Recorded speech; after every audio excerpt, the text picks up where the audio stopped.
Welcome to Face Forward, the inspiring change podcast on all things internal communications, engagement, leadership and change.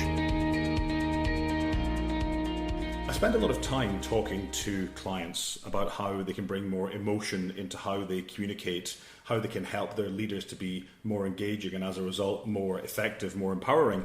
And actually even the communications course that I put together recently looks at both the rational and the emotional, how leaders can bring those two elements to bear to be more powerful communicators. So I'm delighted to be joined today by Anth Burrowes and Ollie Strong from Intelligent Emotion here in London.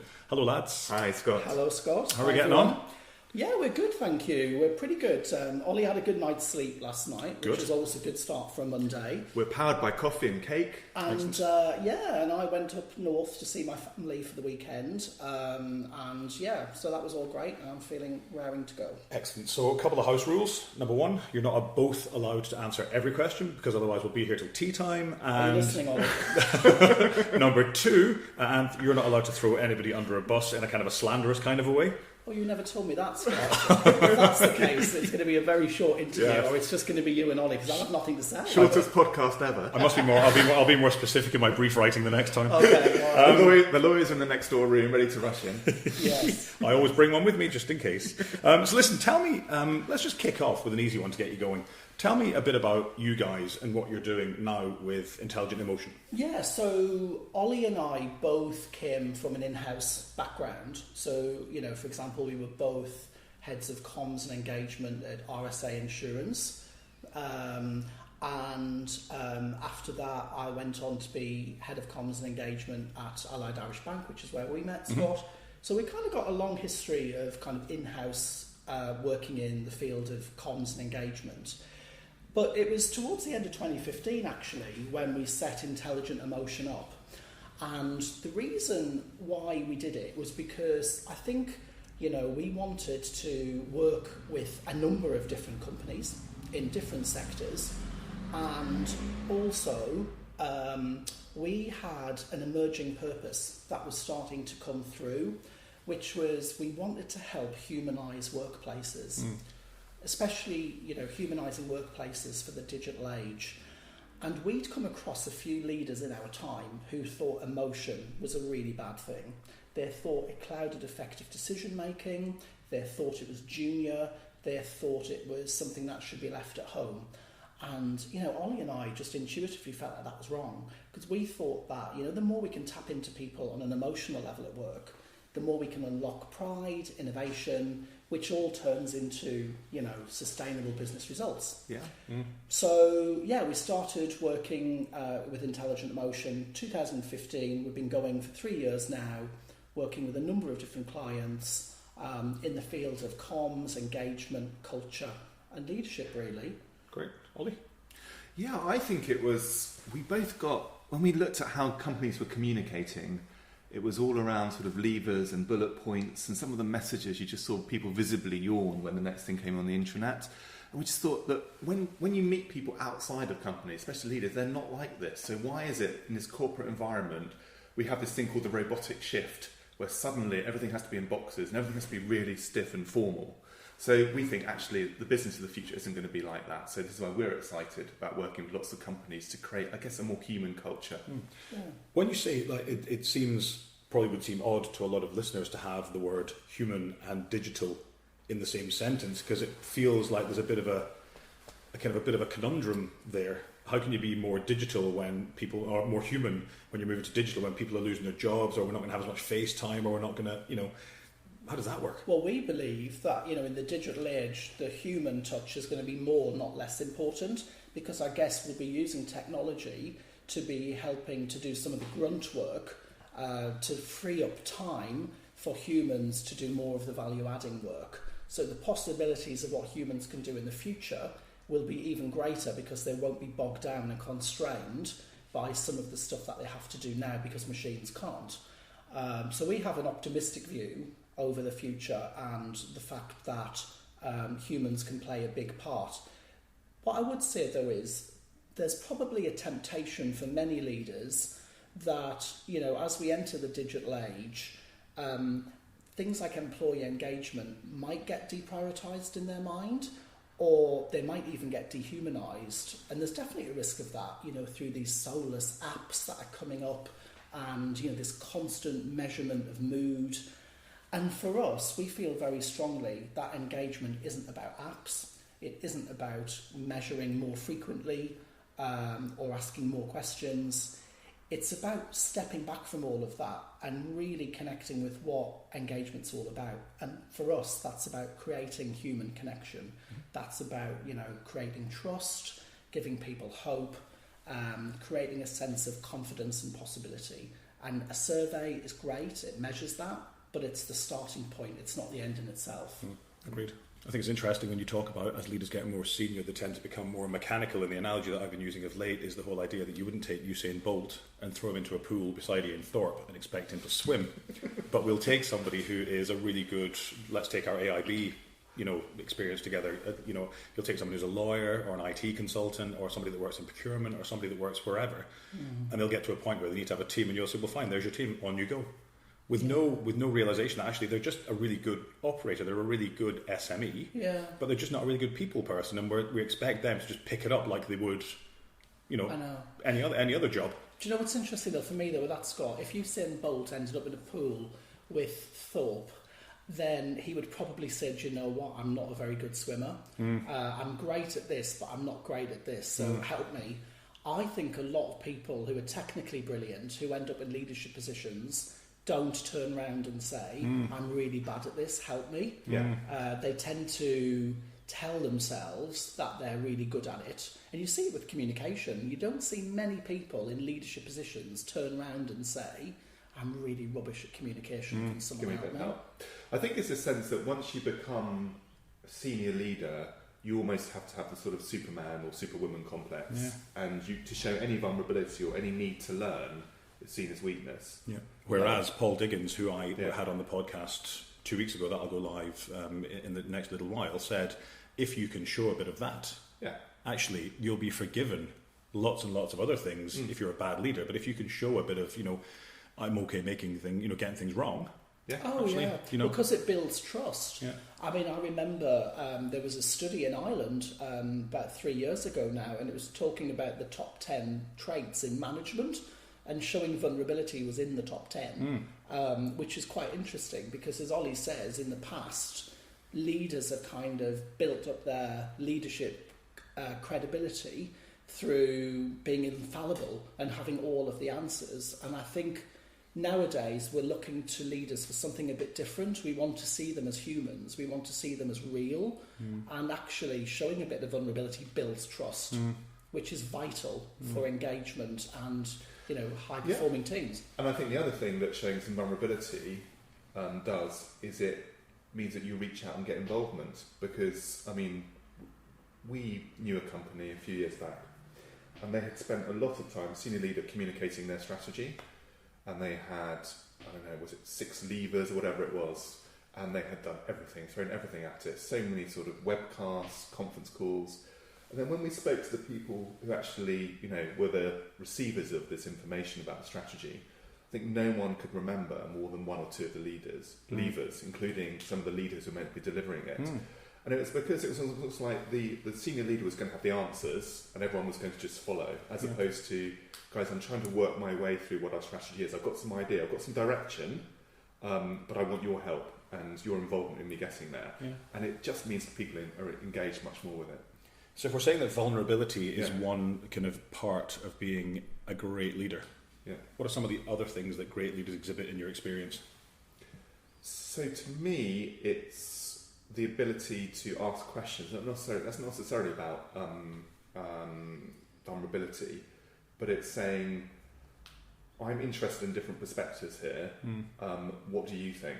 And also being really clear about areas that are fixed and there's no input required, and some areas where some input or some freedom is the kind of message. I mean, I have a phrase that I use a lot, which is, you know, great leaders nowadays don't have all the answers, they ask the right questions. And I think, you know, that's really important. But to Ollie's point, it's perfectly fine to say to someone sometimes, this one isn't up for debate, this is just something we've got to do, and here's why. Because frankly, if the building was on fire, you wouldn't use the facilitative style of leadership to agree what you're going to do. Sit down and have a focus group. You would not do it. As tempting as I might find it, you just wouldn't do it. So I think sometimes leaders struggle with this idea of sometimes it's okay to be a bit directive, because they think that, you know, if you're going to be engaging, it means you have to be open on everything and friendly and not kind of say anything slightly controversial that people might not agree with. And I think there's absolutely place for that, and still being an engaging leader, because what that does is it makes you an authentic leader. So how do you find that balance? How do you find the balance between being directive and being authentic and inclusive? I think it's talking about outcomes. So as a leader, I think you need to be quite clear on the outcomes you want to achieve. And then you say to people, this is the outcome I want. This is my sense of how we might get there, but I'm interested in your view. Can we do this smarter or differently? So it's not just, you know, we're not developing a strategy by committee or anything like that, which just becomes, you know, ridiculous. It's, I'm setting the direction as your leader, but I need you to help me find the way there. I think it's situational as well. I think, you know, sometimes you've got to give a little bit more to certain individuals working on certain things who might be lacking the confidence or the expertise. Other times you can, you know, give very minimal input as a leader and people will fly. It's about knowing who you're leading and what the situation is and what their kind of capability and confidence is. That will determine how you strike that balance, I think. I think the other thing for me, and you talk about jazz hands here, don't you? So you Anth brings this to life very well. So what do we mean by that? I wish I was doing this in video. Yes, next one. But let me just tell you about this was a few years back, and I was invited, and it wasn't a company I was an employee of, but I was invited to go and hear a strategy workshop, and it was by a CEO, and it was, I think, 3 hours worth. So I thought it was going to be quite an exciting strategy workshop. When have you ever gone to a workshop for 3 hours thinking this is going to be exciting? It was a workshop. It's interactive. As it turned out, it was, I think, 84 slides of people being talked at. And literally it was like, oh my goodness, I wish I had another cushion on this seat. There was one question at the end, which tells you how sort of dull it was for everyone. On a scale of amazing to awesome, how awesome did everyone think that 84-slide presentation was? Was that the question? But the curious thing about it was this company were talking about we're going to be, like a lot of people are now, we're going to be digitising for the future. Our customers are going to have this tremendous experience. They're going to be doing everything online. We're going to be using virtual reality. And this CEO was genuinely excited about their strategy. Then the one question at the end was this lady who very bravely put her hand up and said, I love what we're doing with IT for our customers, but do you know what? It takes me 25 minutes to load my computer up in the morning. What about us? So the thing is, he hadn't connected with the reality of people in the room, which meant they were kind of sitting there going, this is wonderful, but this is the CEO strategy. Jazz hands over here at the top right hand of the change curve is excited because they've been thinking about the strategy for 3 years. Yeah. So how do you connect with where your people are, connect with their current reality, the kind of stresses they have to go through, and then bring them on the journey? And that's the challenge. And the only way you get that is by bringing them into the tent earlier to find out, if this is where we're going, what are some of the speed bumps on the way of getting us there, and actually how can we fix them? Because oftentimes it's the people on the front line that know the answers to the questions. I think it's partly that, but I think it's also about starting from a place of this is what you guys are experiencing every day. This is what's good about what you're doing, and this is the challenges. And here's how what we are planning to do strategically is going to help make your lives easier. It's going to help you provide a better service to customers. That's the kind of thing that you need as a starting point, rather than starting with a vision of excitement of the future. Because truthfully, people are sitting there thinking, what planet are you on? That doesn't reflect my reality. And actually, I'm still probably trying to process the last strategy that was communicated to me. So why should I believe this one? So really connecting in with the current reality of people, showing that you understand it, gives you then permission to excite them about the future. Okay, great.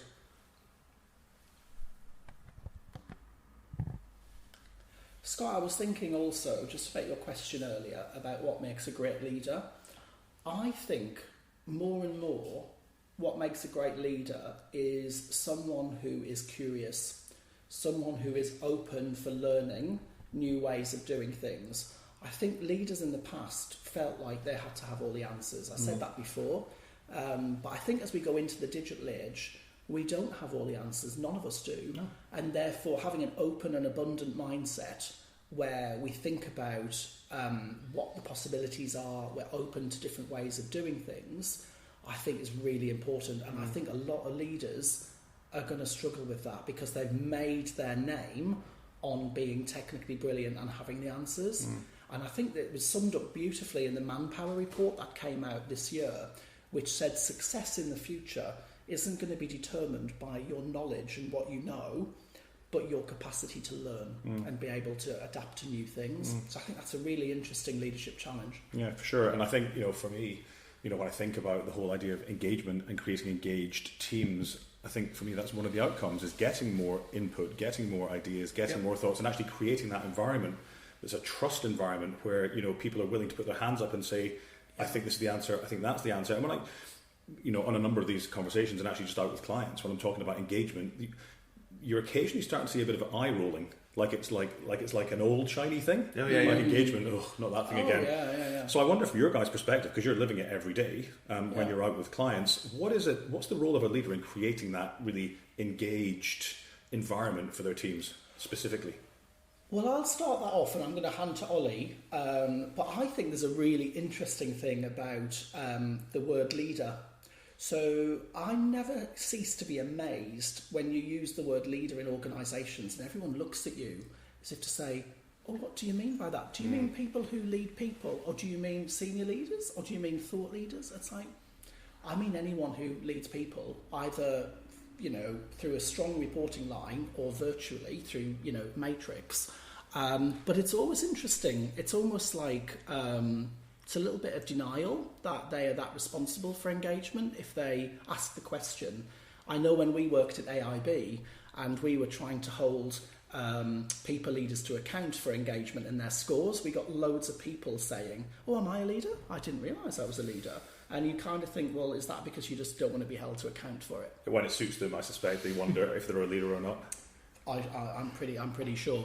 So anyway, I've kind of given that little two penneth worth. Ollie, what about you? I think one of the most sort of powerful exercises you can do with anyone who manages people is something called the leadership pie. And I really sort of relate to this model because I think when I was a leader, when I was first promoted to leader back in the day, 10 years ago or whatever, I wasn't very good at this. So I was a deliverer and I made my reputation on delivery and I would work late and I would get stuff done and therefore I was promoted into a position where I was leading people. But I then carried on delivering and actually the engaging the team bit was a bit of a hassle for me because it was stopping me from doing the work, the stuff that I was really good at, the stuff that made my reputation. So I think there's the kind of moment for a leader where I think, me going forward now isn't necessarily about me delivering, it's about me inspiring other people to deliver. So when you look at the leadership pie, it's like a pie chart. You look it up on the net and you go, how much of my time am I spending doing? How much of my time am I spending sort of planning and learning? And how much of my time am I spending leading? And most people, leaders, will spend too much of their time doing, some dramatically so.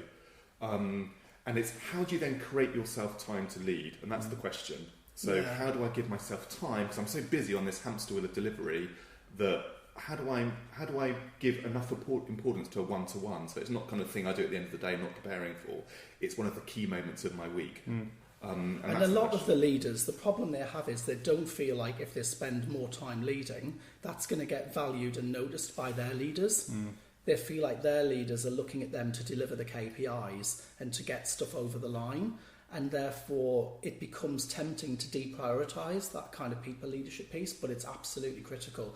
And as we all know, the only way you create significant momentum on engagement and you really embed it into the fabric of a company is when you've got people leaders at all levels driving engagement locally. So I'm a big believer in the Gallup philosophy, which is 70% of engagement happens at a local team level, 30% is probably down to organisational factors, top-down actions at a company level.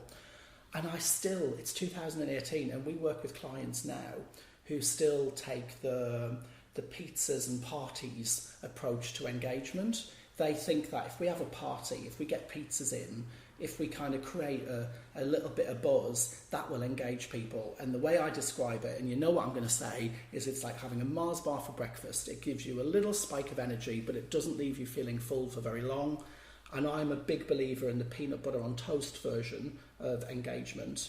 Peanut butter on toast for breakfast, which, might not taste as sweet in the moment, but it definitely leaves you feeling fuller for longer. And I think a lot of companies would do well to remember that.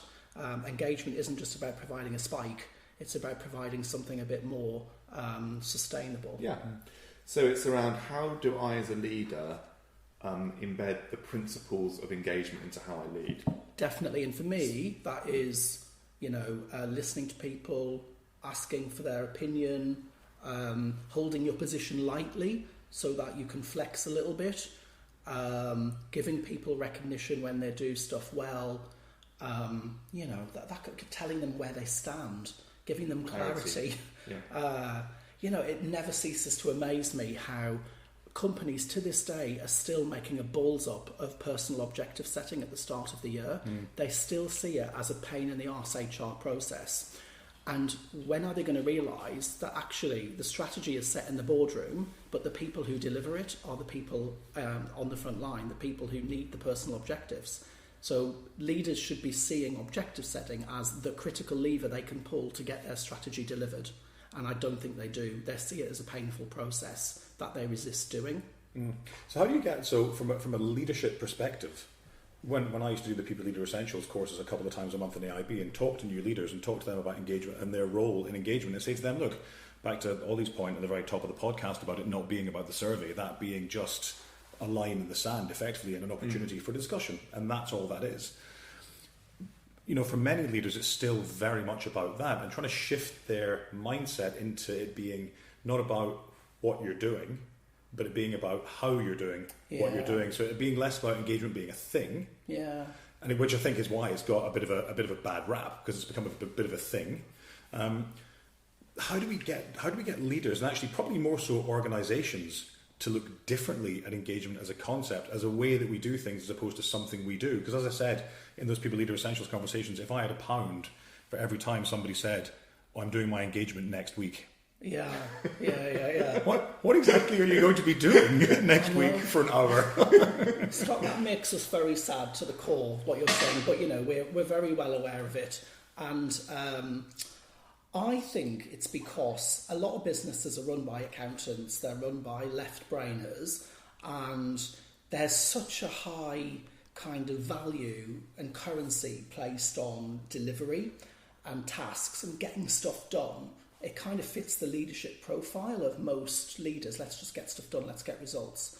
And therefore there's much less attention put on the how we do things, and yet it's the how that makes change stick. It's the how that gets sustainable results. So I think it's really interesting how, and I see this with HR departments a lot.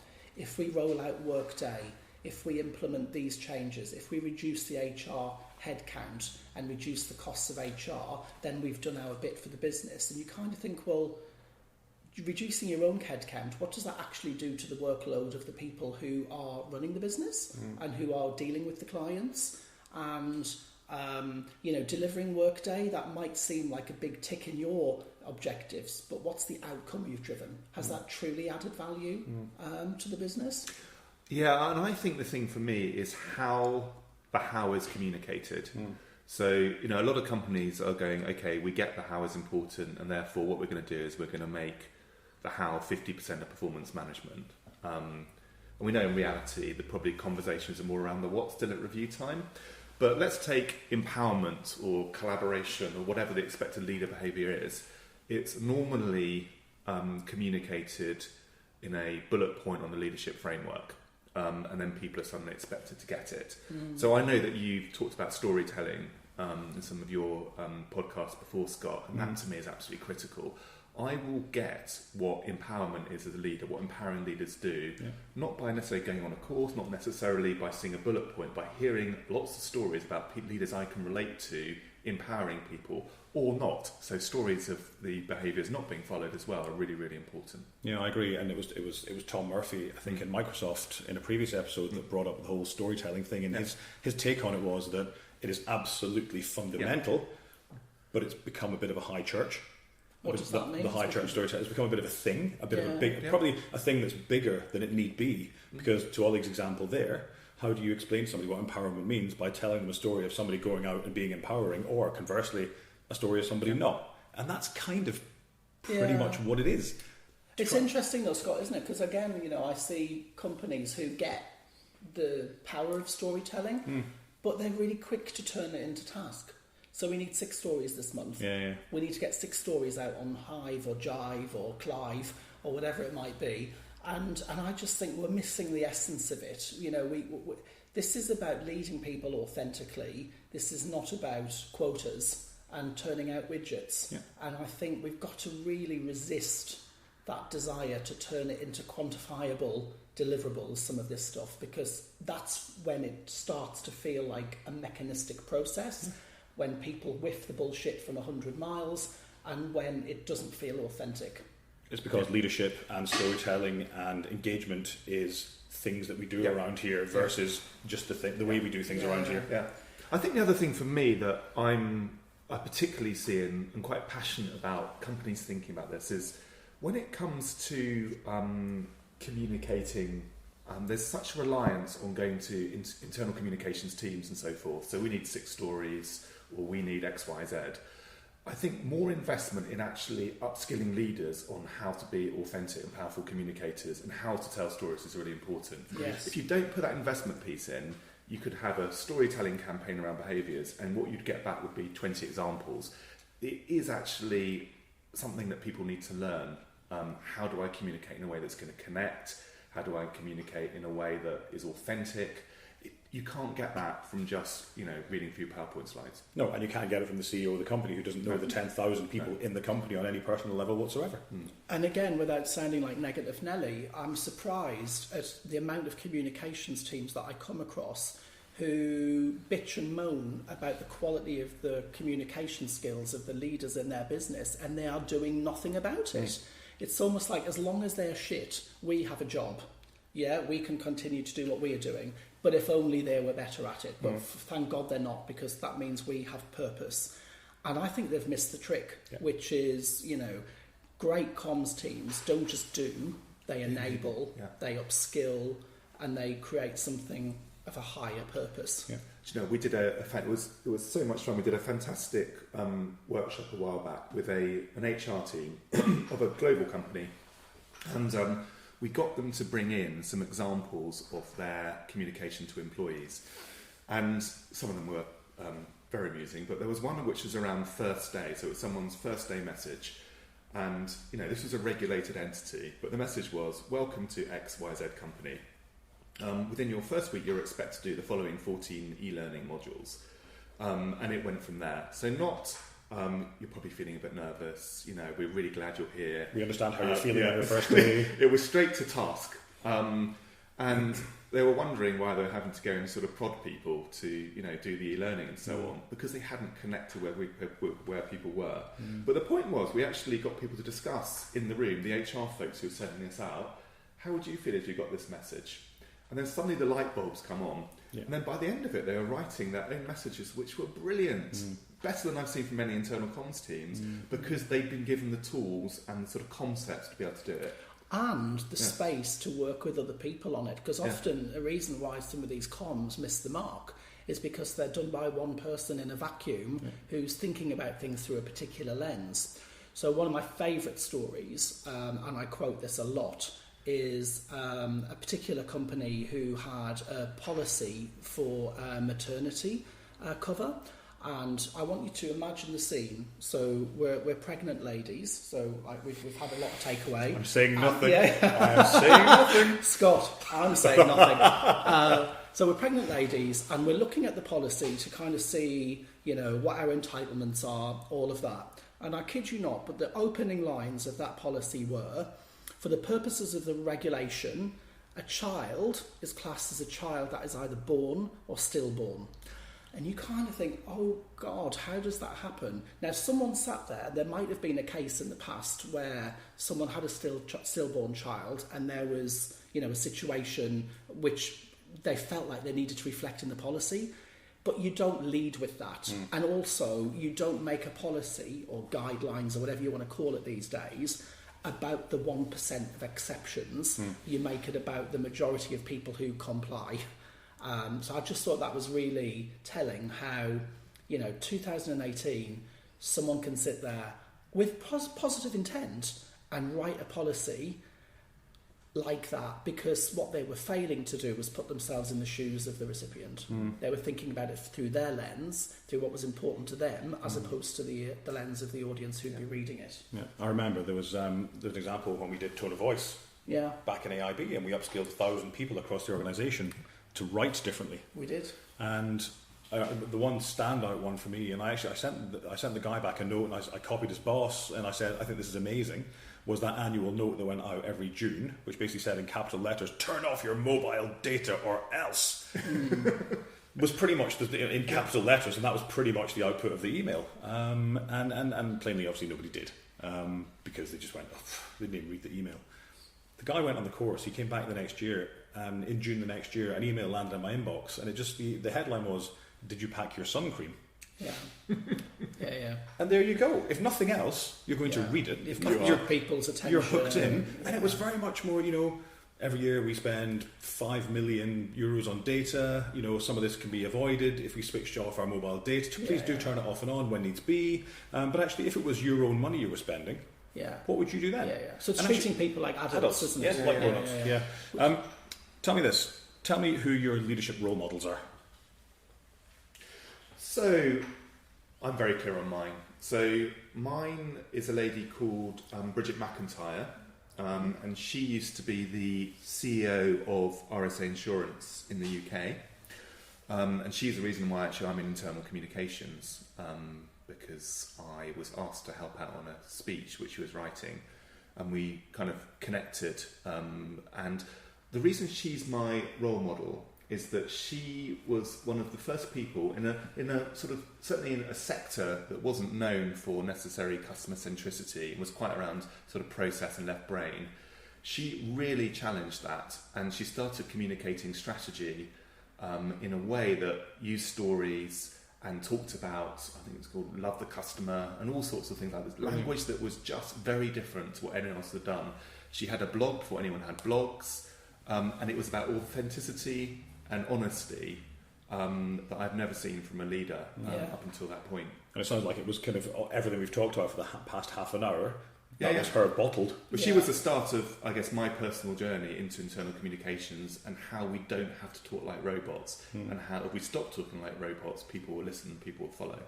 And she was doing that in the mid-noughties, and it just felt so amazing. I'd been with RSA Insurance for 10 years by that point, and she came along and it was like a breath of fresh air, and it just felt so exciting. You kind of thought, God, where could this go? It was so different, it was so powerful, and I remember it to this day, and we're still friends with her to this day. We still catch up with her because she left such an important impact on us. Yeah, and I think the other thing, again linking back to we were talking about the principles of engagement, is that I was fairly new to internal comms then, but she just used to use words like "I trust you." So I say, "I'm thinking of doing it this way."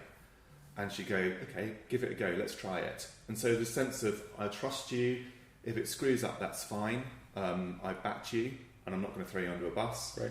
And that allowed me to relax a bit and actually use some of my creativity. And probably do better work as a result. Absolutely, yeah. If you have a leader who you are petrified of, or who treats you a little bit like a sort of parent-child type relationship, I'm going to review you, are you going to be this rating or that rating?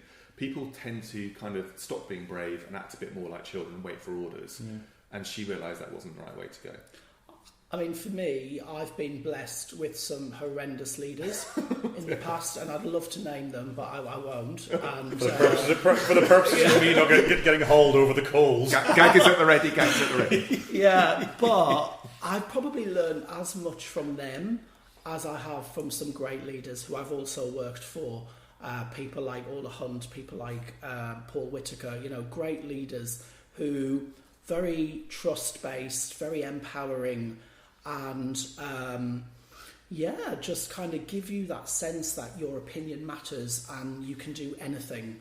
So rather than focusing on what you've got wrong or kind of picking holes in what you do, which there's a lot of people who've become world-class at, I have to say, particularly in financial services, that wasn't their approach at all. It was about building on what you'd done right and giving you the confidence to do more.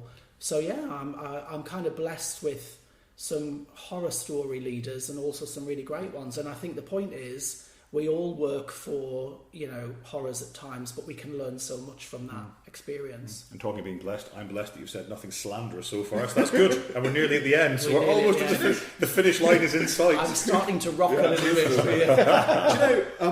The other thing we talk about quite a lot is what we call Chief Good News Officer Syndrome. So, and I think this is really important. So this is when a leader feels, and I guess it's linking back to this sense of I need to protect my people, I need to look after them. And it comes from a good space, but it's I need to tell my people good news. And if there's things that aren't working, I'm going to have to gloss over those because I don't want to worry people. Yeah. And I don't think it could be any more wrong. Totally agree. Because they know.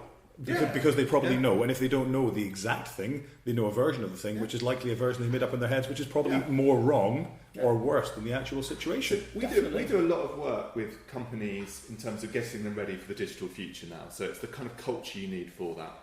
And the first thing we do is say you need to be honest with your people that with the digital future, roles will change. There may be more roles or fewer roles, but certainly people in the room, a lot of them will not be doing the same roles they're doing at the moment. So we can gloss over that and say, don't worry, it'll be fine. Or we can say, actually, you probably need to focus on your learning, but we're going to support you to do that so that you can be change resilient and thrive in this digital world. But we're not going to hide from you the fact that there is going to be change. And you just feel like a breath of fresh air comes into the room. They're speaking to me like an adult. And because they know that already. So all you're doing is simply, you're simply kind of telling them what they already know. Exactly. Let me come on to the very last question, just in the interest of time. Very quickly from each of you, what's the one piece of leadership advice that you would give to your 20-year-old self? I know it wasn't very long ago. I only have to think back. You've got 2 or 3 years. No, 2 weeks in my mind. But that's not what the mirror's saying these days. I'm going to have to use 2. I'm sorry, because they're slightly interconnected. So the first one of mine is don't try and do everything at once. So it's focus gets results. So don't have a list of goals that is 14. Be really, really focused and deprioritise stuff and be comfortable that some stuff won't be done as well. I think that's really important. And the other bit, which is linking back to what we talked about before, is think about how important questions are. If you're a leader, it's a way of involving your team and getting outside and curiosity in. If you're being led, it's a way of taking some of that stress away and thinking, I don't have to have all the answers, but what I do have to think about is the questions I need answered. It's very liberating. Yeah, and I would probably pick that too, to be honest. Although I've probably found it easier to focus than Ollie has in the past. That's just me saying, based on how we work. This is how we roll. Talking of people throwing other people under the bus. Oh, you never said we couldn't do that to each other. What else would I say to myself? I'd probably say don't go too narrow too soon.